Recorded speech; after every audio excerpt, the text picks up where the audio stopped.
Partia Demokratike e Kosovës Dega në Gjakov ka organizuar sot një takim të madh me qytetarë në kuadër të prezantimit të kandidatëve nga komuna e Gjakovës për zgjedhjet e 28 dhjetorit. Takimin e hapi Hajdar Beqa, kandidati për deputet, i cili theksoi rëndësinë e bashkimit dhe angazhimit qytetar për një të ardhme më të mirë.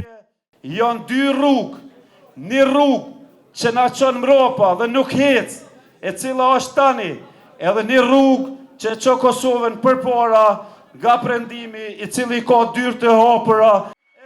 Më pas, PDK prezantoi kandidatët për deputet duke shpalosur përvojën, angazhimin dhe vizionin e tyre për zhvillimin e vendit dhe përfaqësimin dinjitës të qytetarëve në institucionet e Kosovës.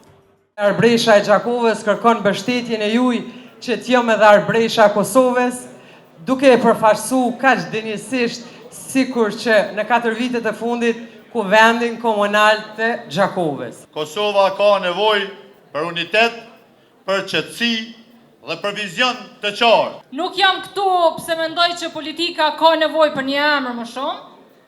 Jam këtu sepse mendoj se qytetarët e Kosovës ka nevojë për një zë më shumë. Në këtë takim u theksua rëndësia e bashkimit dhe angazhimit qytetar për një fushat të përgjithshme me ide të qarta dhe vendoshmëri për zhvillim, stabilitet dhe mirëqenie. Organizatorët falenderuan të gjithë pjesëmarrësit për prezencën dhe mbështetjen, duke ritheksuar mesazhin e tyre politik nën moton bashk përpara.